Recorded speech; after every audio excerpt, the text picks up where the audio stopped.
Welcome to another episode of Beyond the Listing, where we discuss the business of real estate outside of the listing environment. I'm your host, Jeremy Madore, and we are joined with Danielle Downs. And today we're going to be interviewing a wonderful, wonderful businesswoman, and we'll introduce her later. But she runs a staging company in the Lunenburg area, and she's also a realtor.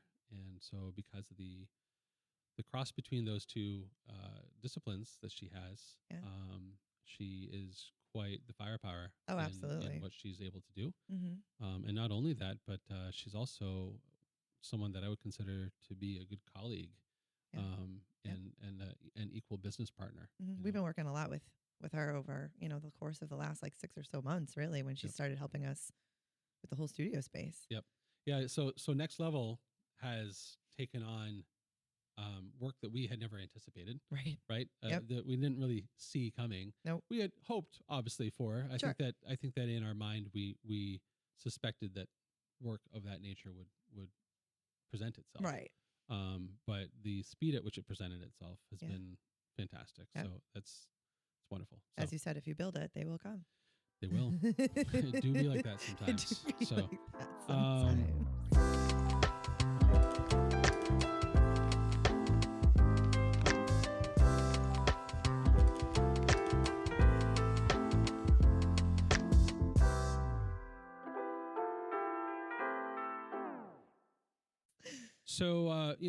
this episode is going to be airing closer to Christmas, and so obviously I don't know what December is going to look like right now as we sit here at the end of November. But I think that we've had a beautiful year. It's been complicated in many ways, but it's been a very adventurous one. Yep, absolutely. A lot of ups and downs, but positive all around, I would say. Absolutely, absolutely. So I think. For today, as far as the business item, I'd say that the business at hand here is, I think, wishing you and your family a happy holidays. Same to you. I can't believe it's here. It's here. I mean, it's my favorite time of the year, as you know. That's no surprise. It's no secret. Oh, no, I know. Wait till you see my Christmas costume. Wait till you see. Wait till you see. So I thought that Halloween was your favorite time of the year. It's a big stretch, but no, Christmas is really my okay. So but I love Halloween too. It's a close second? Yeah. Oh yeah, for sure. There is a ranking though between Christmas number one. Okay. Number one all day, every day. That's good. That's good. It takes on a new meaning though when you have kids. It does, and I think as my youngest is getting older, it will lose a little bit of that magic, So I'm eating it up while I can. Yeah. So I know it's around the corner. All right. Yeah, and you're not too far ahead of me as far as your age, as far as the ages of your kids. Yep. Both of your kids are older than my two sets, right? So Sam and Sarah are younger than Alyssa, and then Gabby and Alex are younger than Mabel. Or how old's Mabel? Yeah, she's 9. So and they're what, 7 and Gabby just turned 9. Oh, okay. So yeah. So they're aged just a little bit younger, and so it's interesting as a parent on my part seeing the stuff that you are going through at the age groups that they are at, and knowing not really knowing, but what's around the corner, exactly. Right? being able to create some similarities, especially with having girls as well. I think that makes it so similar because same ages of girls or same ages of boys, they're going to be apples and oranges. But since we have all girls between us, there's some commiseration. Some. So Merry Christmas. Merry Christmas to you as well. Mabel and Alyssa. Thank you. Thank you. Thanks as always for just generally just being you. Thank you. Merry Christmas. Merry Christmas. And without further ado, we're going to get to our episode. Thanks for joining us for another episode of Beyond the Listing. I'm your host, Jeremy Madore, and today I am sitting with... I'm Thea, and I am the owner of Houghton Styling and Company and also a realtor with Straight Real Estate Solutions at Coldwell Banker. Fantastic. And I am so glad that you came into the studio today. Yes. I'm really looking forward to our conversation together. And I've known you for quite a while, and I'm anxious to hear a little bit about your more recent developments. Yeah, I'm very excited to be here. Thanks for having me. You're very welcome. So you and I first met when Keith and I went into Matt's office 7 years ago, almost. Right. And it was, I think, we've just been kind of working as effectively colleagues ever since. Absolutely. And I've always appreciated the candor and the banter, lots of banter. And it's always really been, for at least for me anyway, it's felt equitable and balanced. But I've enjoyed seeing your journey, and I know that you've gone through a lot of growing stages in your life, and it's been great to witness, all of those things, because you're working on Thea all the time. I think you're one of those people too that you're very comfortable to talk to, and have great advice, and working with you just on different photo shoots and stuff for listings or anything. It's always enjoyable, and there's always something that we can kind of joke about, and then get a little serious and that kind of stuff. So well, that's what life is, right? Yep. I mean, you have to kind of run the gamut, as it were, and so what caught my eye early on was your stylizing and your staging experience. Right. And I'd like to talk a little bit about that for our viewers. Sure. And it's not a one size fits all solution, and I found that you're a very adaptive individual. And let's maybe talk a little bit about Thea as a stager for a little bit. Sure. I got into staging about 7 or 8 years ago when I became an agent. I was working with Matt Straight at Straight Real Estate Solutions, and he wanted to have someone that he could rely on, on his real estate team, that could help his sellers prepare for photos when you guys were going to go in. And I didn't have my license at the time, so I got my license, joined his team, and at that time I was just really going into the home that he was going to be listing, helping the sellers walk around, figure out what should stay, what should go, how to move furniture to, make the home so more appealing to potential buyers. And I was also doing commercial styling. So I was working with retailers like TJ Maxx, Marshalls, Home Goods, LL Bean, Wayfair, a bunch of different retailers in the area. Doing style photo shoots. Exactly. Yep. And I was represented by an agency in Boston called Anchor Artists. Okay. And when the pandemic hit, I lost that business. And so during the shutdown, I sort of pivoted, and I remember there was an agent Sort of pivoted. Yeah. There was an agent that approached me. I was still doing the seller consultations. An agent approached me and said, do you do vacant staging? And I said, absolutely. And I just started buying furniture. Yeah.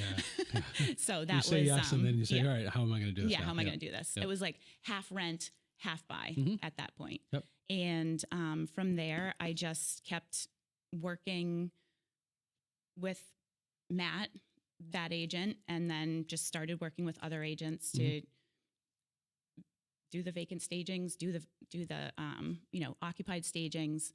And I just kept purchasing furniture over time and built the business that way. Where do you keep it all? At my house. Yes. Okay. Right.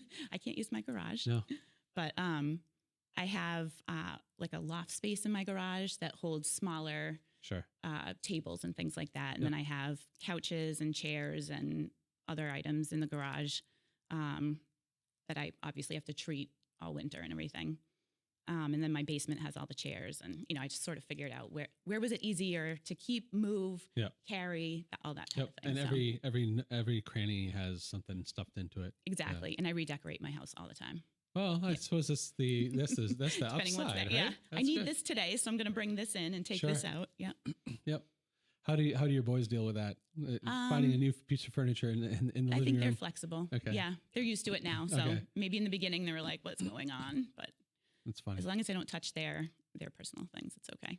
Yeah. Okay. Sure. There's some no-fly zones. Yes, exactly. I did lose like one of those poofs that you can sit on that Mason had at his desk, and that wasn't a good scene, but it's okay. We moved past it. Sure. Mm-hmm. The kids are resilient, as they say, right? So Yes, they are. Yeah. So from a staging project standpoint, what's your way of business? Tell me a little bit about the mantra that you hold and the idea that you approach staging with. Okay. I guess I don't know if I have, a plan really for it. Going on, when an agent calls me, or I staged a place yesterday in Chelmsford, and it was for a home seller that found me online and, had a conversation, and she had been interviewing other stagers, but she liked my attitude, and, we got along really well on the phone. Mm-hmm. And so she decided to move forward with me. And to her, that was the most important thing. She liked what was online, and then she liked the conversation. Sure. But when I go to a consultation, it really is like more of a feeling than a plan. Okay. I can look at a space and kind of know what I have for inventory, and then also how is it going to flow the best for when buyers walk through, and what colors are going to make this space pop. Is it, mostly white? Does it have colored walls? Like what's going on in the space, and how neutral do I have to bring in for the furniture, or do I need to add life to the space? Sure. And then I'll plan it out, and then load up the trailer and head there on the day that we agree to stage. Okay. Business wise, it's a lot of repeat business. I have a lot of repeat clients, and it's mostly word of mouth. Okay. So far. I have some great clients that just refer me and everything. So yep. Fantastic. Does that answer the question? Yeah. Did I go deep?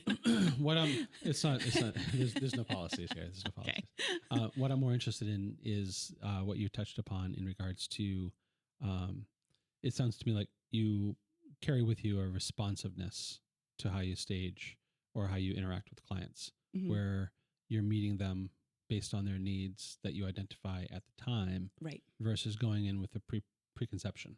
Right. Exactly. Right. Yes. So you don't treat things from a one size fits most kind of thing. No. It's more along the lines of custom. Yes. Yeah. Absolutely. Custom within reason of what you have for inventory. Exactly. Picking the pieces that match, et cetera. Exactly. Which I wouldn't say is necessarily unique to the staging world, but I think knowing what I know about you, the attitude that you go in with is one of openness and not like my way or the highway kind of thing. Yes, absolutely. And I know a good amount of stagers, obviously, we're doing what we do, and I can't say that for all of them. And I've come across a number of business professionals in our industry, not just necessarily staging, but in real estate in general, that no, this is how we do it. Mm-hmm.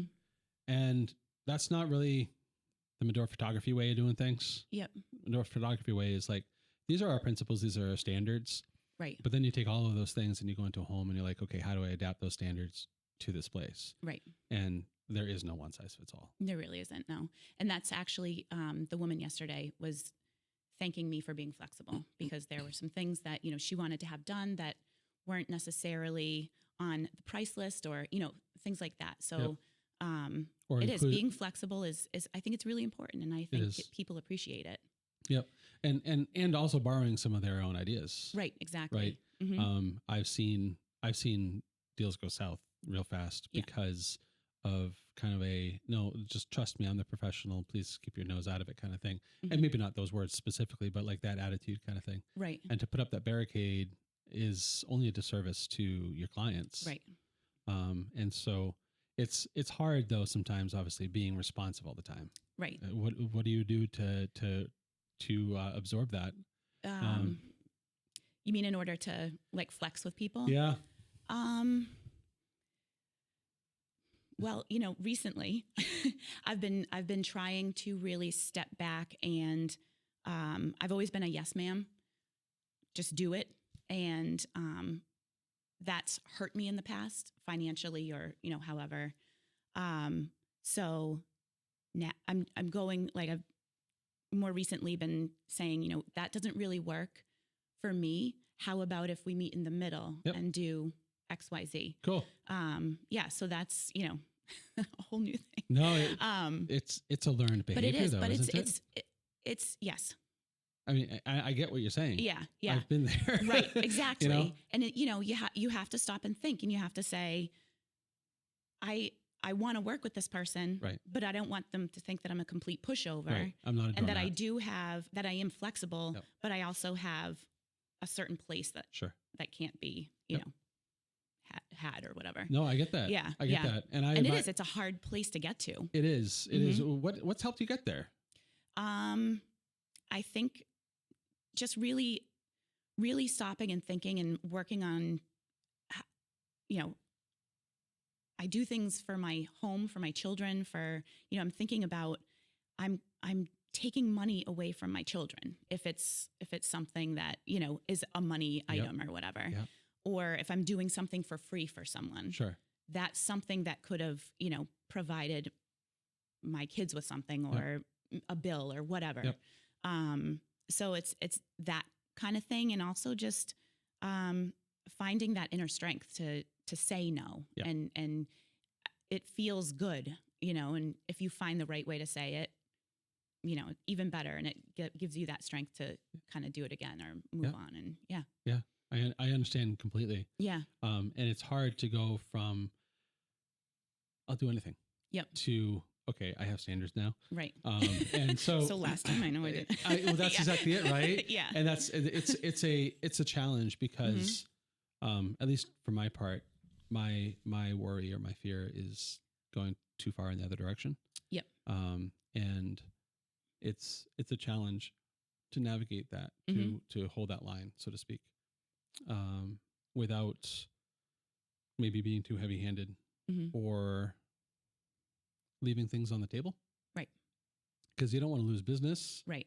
But on the same token, you want to ensure that your clients respect you and understand where your boundaries are, what you are and are not willing to do for the price point that you put forth or your value that you put forth. Right. Right. So it does come from an inner strength, and because you have to convince yourself, A, I'm worth this, darn it. Right. Exactly. And B, this is how you say that. And so that you're not coming across as like, just no. Right. It's how about, I understand what you're saying and I respect what you're saying. I have an idea and my idea is this is how we can make both of our sides work. Right. And see if there's a compromise there. Right. And if you continually work toward the general goal of meeting their needs while not devaluing your own, there's good relationships forming. I think so too. I think it also, not forces, but allows them to respect you more. Because if they're a business person too, which everyone is a business person pretty much, like they're not going to do things, that they're asking you to do. For sure. Yeah. And I think in the real estate world, it's also really important to have that strength, because if you can't negotiate for yourself, you can't negotiate for your client. So that was another piece of it, is I can negotiate for my client. Why am I not negotiating for myself? That was something that I was like, I'm helping them more than I'm helping myself. So, and it's almost, it was like almost, because I was doing it for someone else, I was doing it better because I wanted to make them happy, and it didn't matter to me, but it should matter. Yep. You need to vouch for yourself. Absolutely.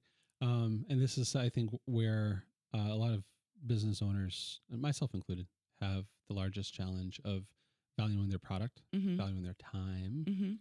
Time is the only unrenewable resource that we have as people. You can't get that back. No. It's not, there's no refunds. Right. Exactly. And it's very easy, I think, to devalue our own time, especially if it's just a minute. Right. It's just a couple of minutes, Which it's never just a couple minutes. It's like a couple hours, couple days. Yeah. It's just, wow, this was supposed to be quick and now it's I'll Thursday. only be in there a minute, boys. Just hang out in the car real quick, and half an hour later you come back out and they're like, Mommy, I have to use the bathroom. Exactly. And so-and-so hit me and all this kind of other stuff. They've driven away right. Like who knows? Yeah, if you wait long enough, I'm sure they will. So that's good. Yeah. That's good. A common thread that I've heard in the past from agents is that they won't or will hire people based on conflict of interests. Got it.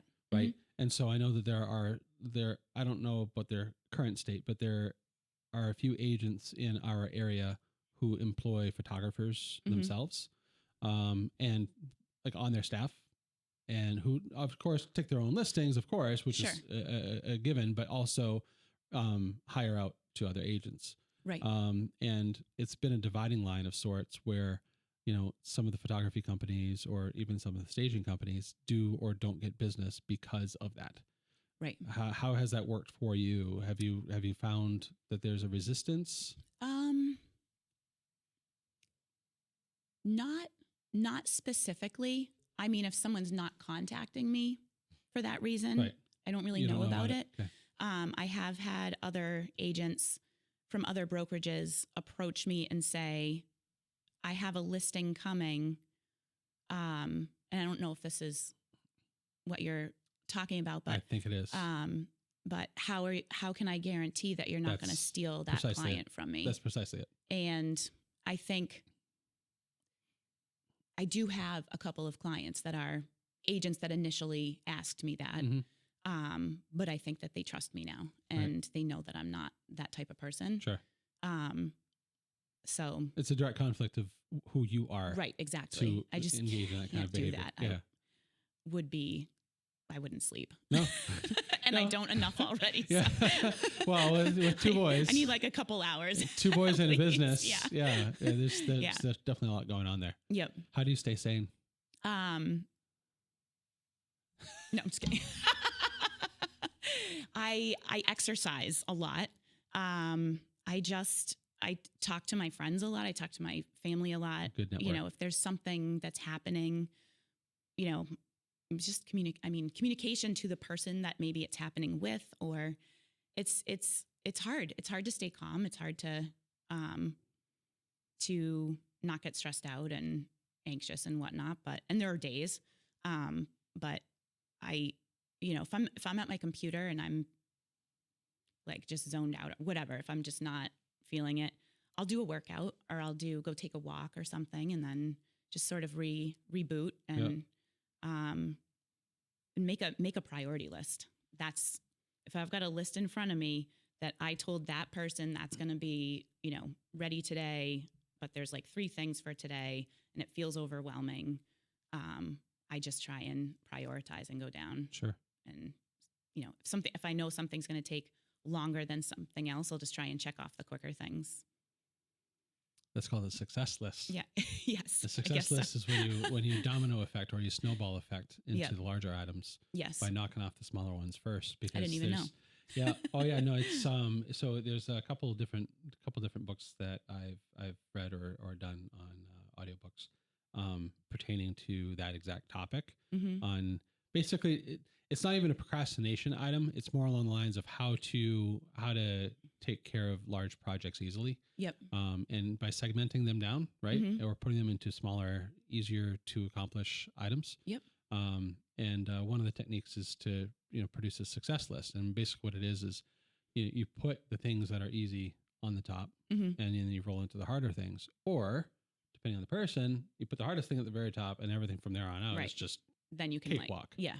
Because you're nervous about the bigger thing. Right. And then if you finally get that out of the way, right, then the easy things are not overwhelming. Correct.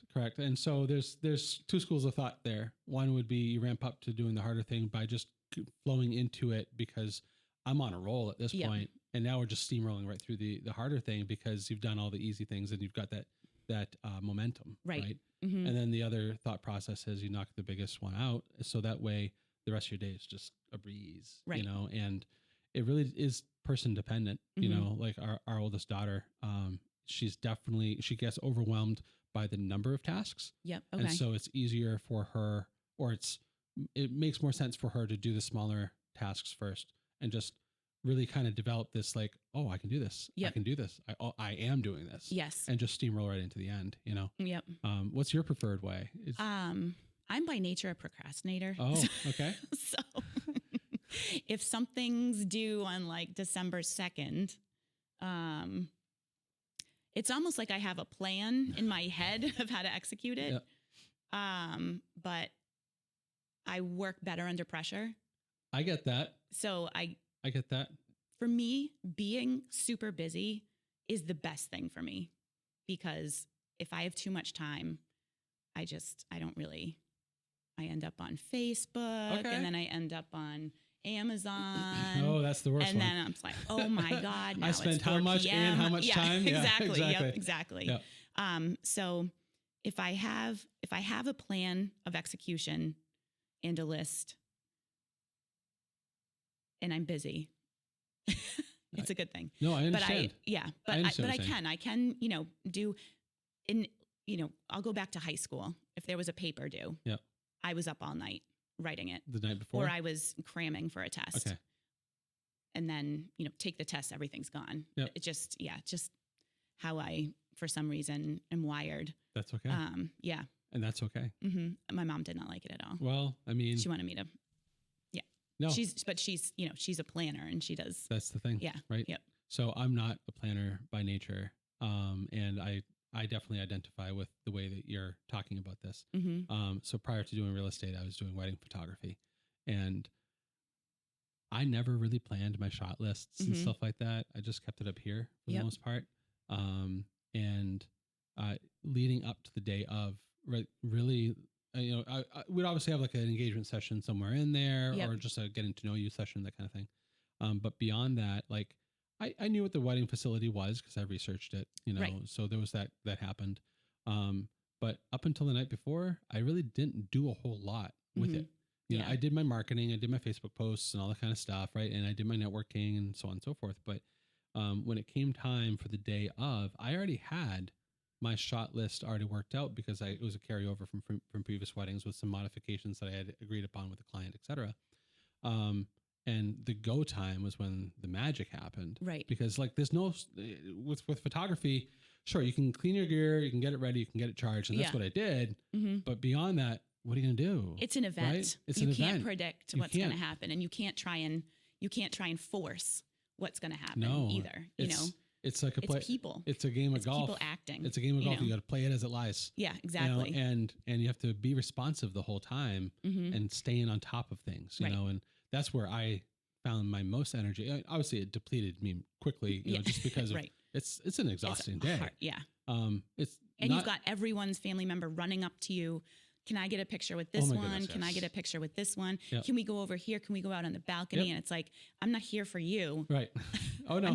I'm here for them. That's exactly it. Yeah. So you have to run defense and offense at the same time, and like kind of be the stopgap for the lack of a wedding planner, because my price point was such where there weren't a lot of couples that were hiring wedding planners or day of coordinators, and so I was kind of the stand-in one there. Sure. And they relied on you. Flashback to valuing we're myself. We're going to cut the cake now. Well, exactly. Right. So a lot of times I'd be catching stuff along the way, that would have normally been caught by someone who was actually, hired to do that job. But the point is that I came alive doing that. Right. Because the go time was my time to shine. And that was really my specialty as far as like putting the boots to the ground and just going. Yep. I'm like that too. Yeah. It's exhausting though, because if in order to feel replenished, you're pouring yourself out, right? Because that's where your fulfillment is, right? Because you're service driven, right? In order to do that, you need time to replenish yourself. What do you do for self-replenishment? So you talked about working out. Yep. Which is another moving thing. Yeah, this is another moving thing. So to replenish yourself, you're also moving. So I don't read. I'm not a reader. I don't meditate. I really just don't stop moving very much. But you find joy in that? But I find joy in that. I really do. And I enjoy moving things around in my house, or which is again moving stuff, but it's for me. It's not for someone else. Just talk to Thea. 1-800-THEA moves. Yeah. That's not good either. It's not a good number. So I just I'll zone out. I'll go on the computer and zone out and allow myself to unplug. I unplug. Yeah. Just unplugging. And one of the things that I struggled with before too, is I just constantly was overbooking myself.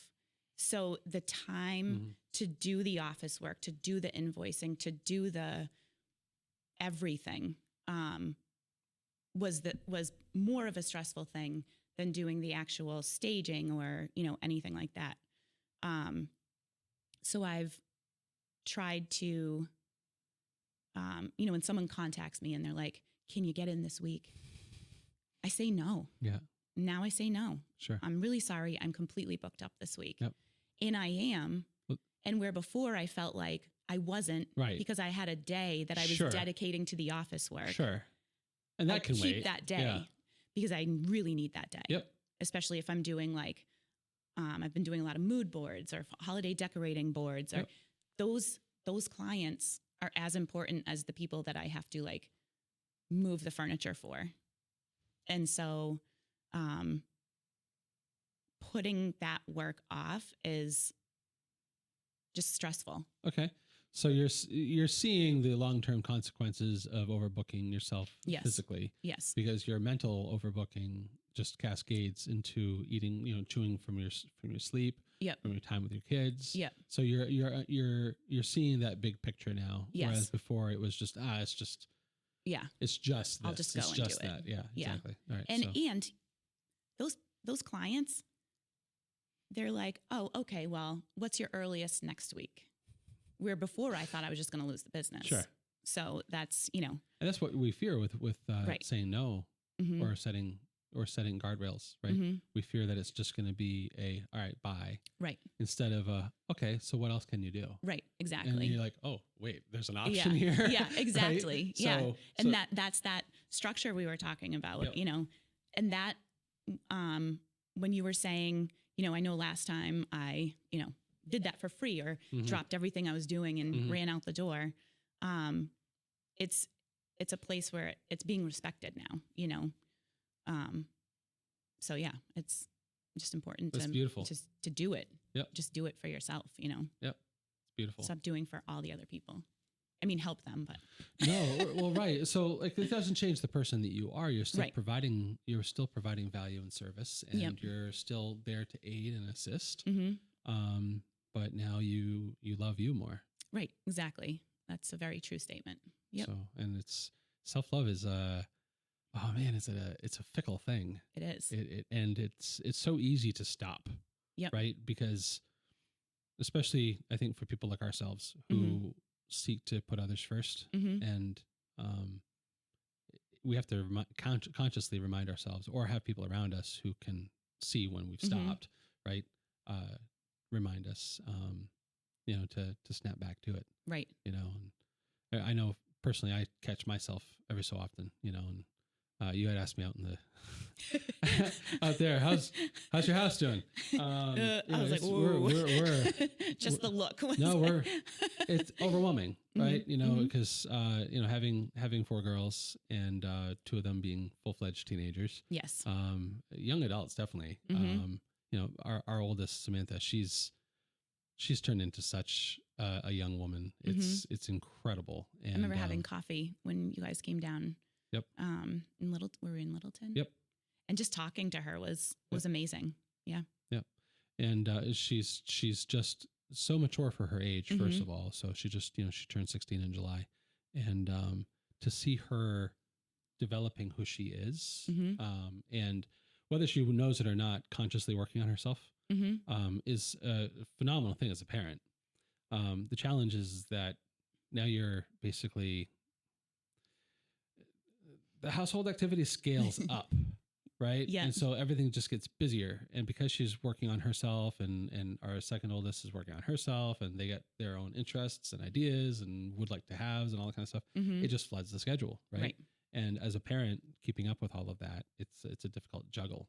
So my wife and I, we definitely, tag team things. Yeah. And a lot of times we do things together, which obviously, it ties up two people instead of just one. Right. But I don't want to not be present. Right. Exactly. Right? And even something simple, like we have it carved out every Monday morning. Monday is really the only day that I don't have to really do anything for Madore photography because we don't have any shoots on Saturday or Sunday that have to get delivered on Monday. Right. And so primarily I've been working on, the back end office work and stuff like that. So Monday is the one day that I really kind of try to unplug a little bit. So I bring the kids to school along with Jen and we all travel together, and then we go grocery shopping after that. We grab a coffee on the way home, and awesome. We basically make that our day. Yep. And so that's kind of like the respite that we try to seek out.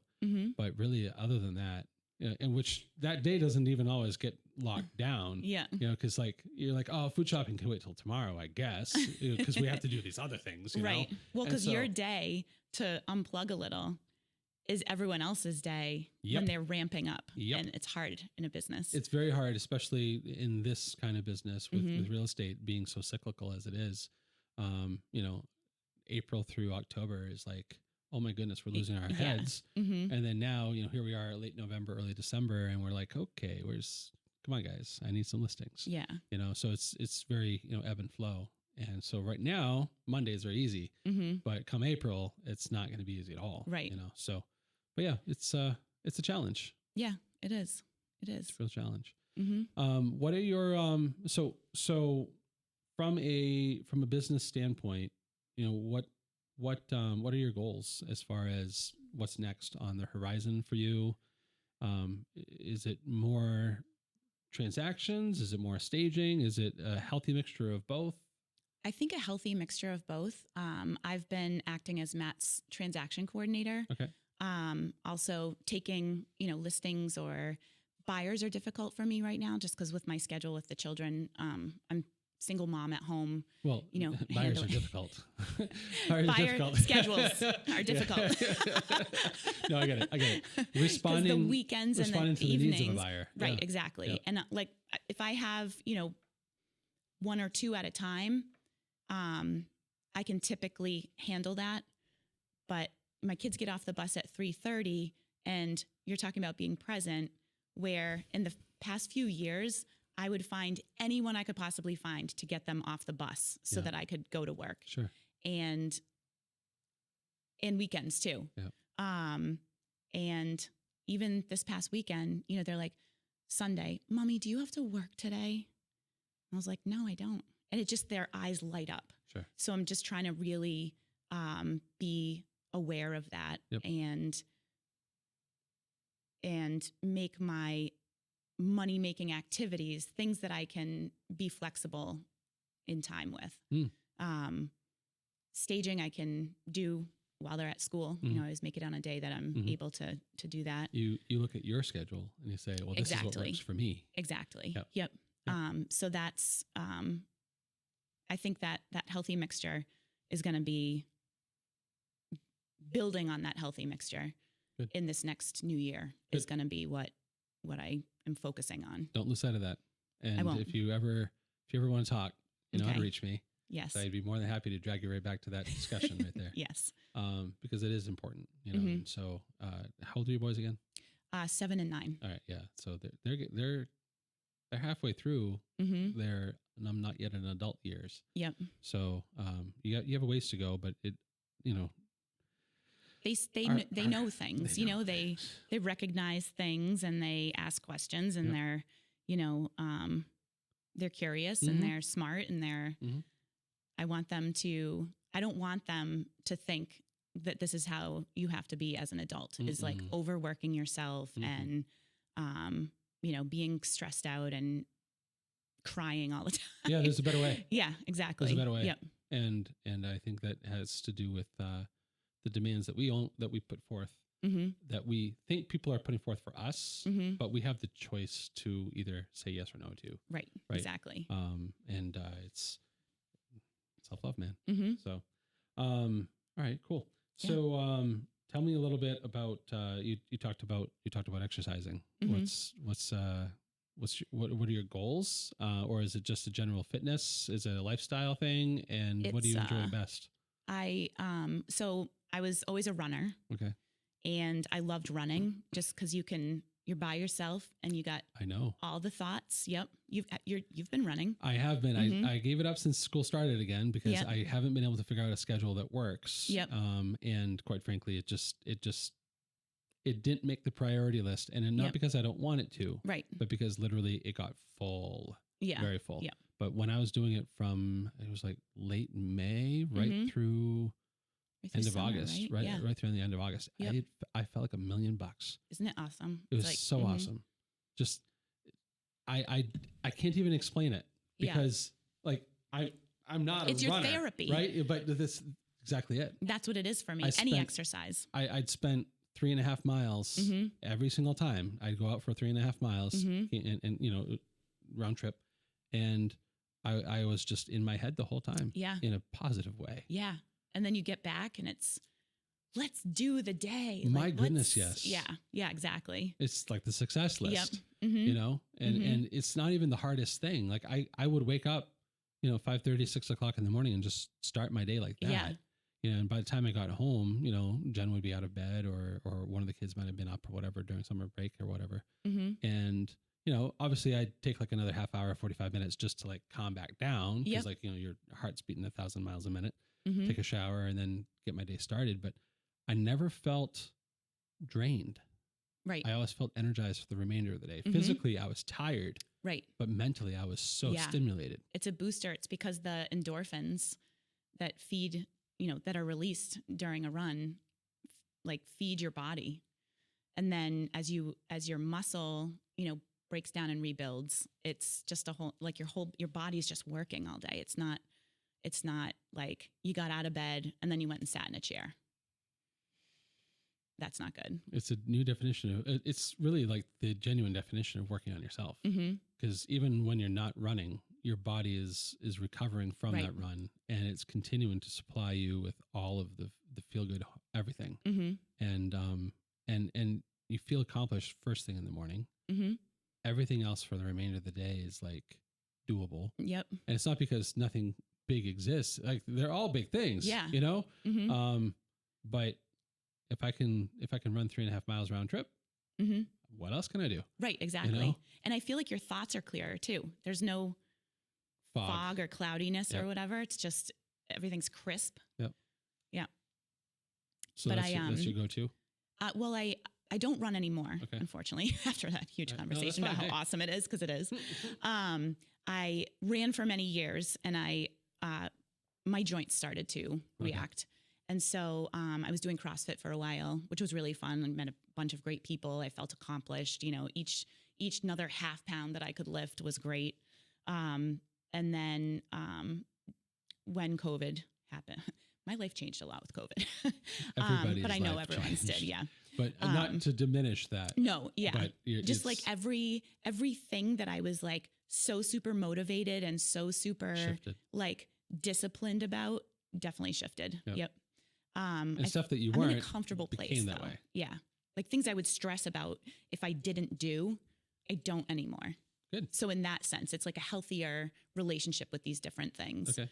But I was, I stopped going, obviously the gym shut down. So we were doing Zoom things from the living room and it didn't feel that it's just not the same. So I went back for a little bit and then, I would go early in the morning at 5:15, but now I can't do that. So, I do it at home and I do, workouts, this woman, Caroline Gervan, she's in Ireland. It's like similar to CrossFit, but with dumbbells. And it's anywhere from 20 minutes to an hour, depending on what kind of time you have or what you want to do. Is it pre-recorded or is it interactive? It's pre-recorded. Okay. And it's just all, there are a few different YouTube workout people. I just like hers a lot because there's an explanation at the front of the video and then it's on a timer and I can vacuum on a 30-second break, I just like, I like being at home, I like being busy. I like moving. Exactly. I like moving. Yeah. I'll be like looking at something while I'm just like doing squats or something. And like, I got to move that on the next break. So, but yeah, I enjoy being at home right now. I love working from home. I spent many years driving 2 hours into Boston to style and back. Yeah. And it was a grind. Yeah. And I was in pain all the time from sitting in the car. Yeah, it'll do that. And I just, I don't know. I'm just enjoying a flexible schedule, I guess.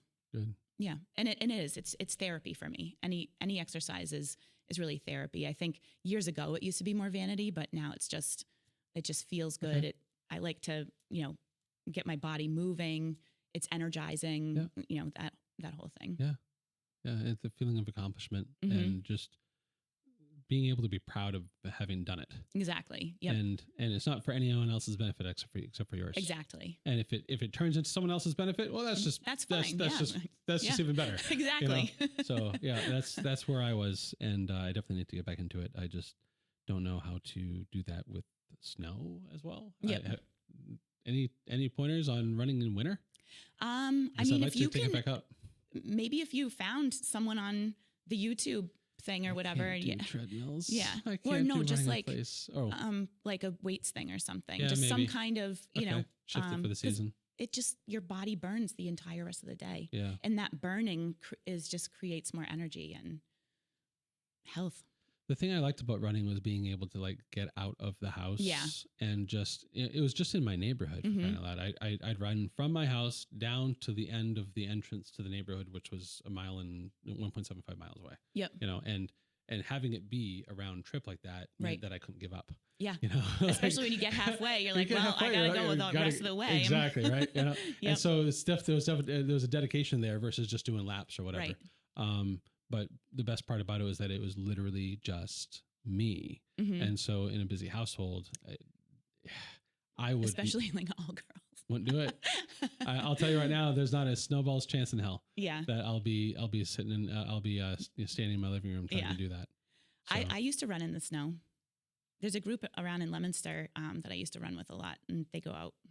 They went out on. It doesn't matter. What day was it pouring this week? It doesn't matter. Yeah, Yeah, exactly. It's like it's one let's thing just I have do not subscribed to yet. Yeah. So yeah, but you can there are sneakers that have a better grip That's or true. whatever. That's true. Yeah. And it's actually really, really beautiful after a fresh snow to run around and just. Oh, I know. Yeah. I know. I ski. Mm-hmm. Yeah, I've snowshoed, snowmobiled. Snowshoeing is a good way to. It is. Kind of supplement that. It is. I need to find a good field. Mm-hmm. There's actually some hiking trails in our area, so maybe that. All right, you gave me ideas. Yeah. Thank you. Yeah. I just need a swift kick in the pants, I guess. Yep. I'm gonna check in. There you go. Exactly. Cool. So, what's next on the horizon for staging specifically? Like, are there any long-term goals that you have for the staging company? I just started a new LLC. Yep. What's it called? It's called Houghton Styling and Company. Nice. Because I want to be able to incorporate things that we do in the studio, staging, any kind of styling. Yep. Smart move. Yep. That way you're not going straight to the staging. You're talking about. Exactly. You're talking about does someone want some holiday help? Does someone want some, is there someone that wants some still product photography? Is there someone that wants, that whole thing. So. I like that. I like that a lot. Yeah. Because I just wanted to have, and also I'm going to be including, transaction work for Matt or I may expand that to other agents, to see if. The sky's the limit. Yeah, it is. It is. Yeah. I tell the team it's frequently. what I want to do. It's all up to me to generate just start it, which is hard, but well, it's not hard. Daunting. It's not even daunting. It's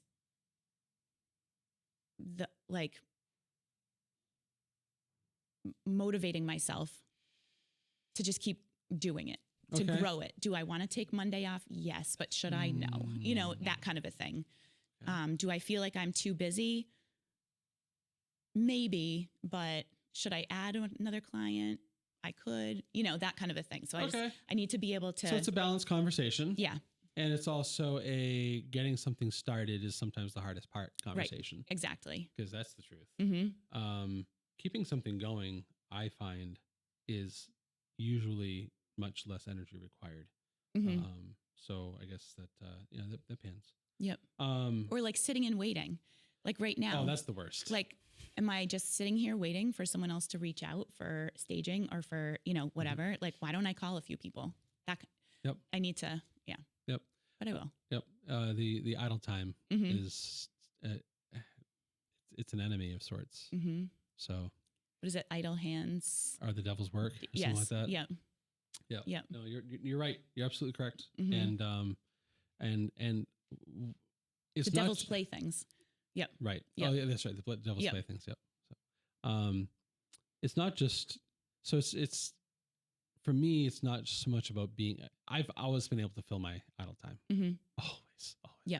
And I love projects. I love projects. And so we're actually in the process of building an Airbnb next to our house. Oh, cool. So we bought the lot next door to our house, and to the right or left? To the left. So down the hill towards the lake. So we bought that next door, and it was on the market initially back when we purchased our home, but I kicked some tires on it, and the deal fell through between he and I, and it got picked up by somebody else, and then the guy went and cleared the lot so he can build his own house. Oh.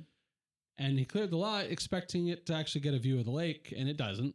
It thins the trees a bit, but so he cleared the lot for a 3-bedroom home, and now it's going to contain just a 1-bedroom home. And so he's like, "Hey, Jeremy," he goes, "You want to buy the lot?" And so I said, "Sure, Dave. I can do that."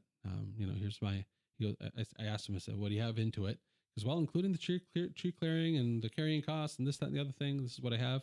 I offered him a little bit less than what he had asked for, and he goes, "All right, it keeps me from putting it on the market and paying a realtor, cool. And it was just a neighborhood transaction kind of thing, Yeah. And so it worked out well. And so we already dug the foundation. Wow, awesome! Before I came up here, I was telling Keith, I never do I ever want to wish, even on my worst enemy, having to evacuate 3 inches of water from a 500 square foot foundation. Oh. It collected like a swimming pool. Oh. And it was just 3 inches of water. But I checked in on the foundation before I came here so that I wouldn't have to worry about it freezing. And sure enough, over the weekend, for Thanksgiving weekend, we had all that rain and snow and stuff, and that had collected. And so I had to go out there with I have a water pump for this exact purpose for other reasons that I'm not going to get into right now. But I was able to get about 2 inches of that out, and then I had to wet vac the rest of it. Oh my gosh. That wet vac it? Wet vac 500 square feet of 1 inch of standing water. Oh my gosh. And so that sucked. That really does. And I was standing in water, of course, know, and so I had like plastic bags on my feet because my boots were just letting in the water. And so note to self, I need some good winter boots. Some galoshes. Some galoshes. I've never owned one. I've never owned a pair of galoshes in my life. You should get galoshes. Yeah. So I need some galoshes. And get wading boots. Yeah. I was going to go there next, but you beat me to it. So anyway, so that's what's happening on that horizon. So I love projects because I like taking the resources that I have and rolling it into a bigger thing. Because every time I do that, it pays back, not just financially, but actually like through fulfillment, it pays me back. And I'm able to look back on that and say, I did something big there, and then there's some legacy that you're creating at the same time. Right. And so it's really good to hear about Houghton and Company. Houghton Styling and Company. Houghton Styling Company. So that's awesome. That's really thank awesome. you. Yeah. I'm excited for it. I'm going back to my maiden name and just kind of rebranding yourself. Yeah, rebranding. Yep. I'm re-Thea-ing. That's, hey, you know what?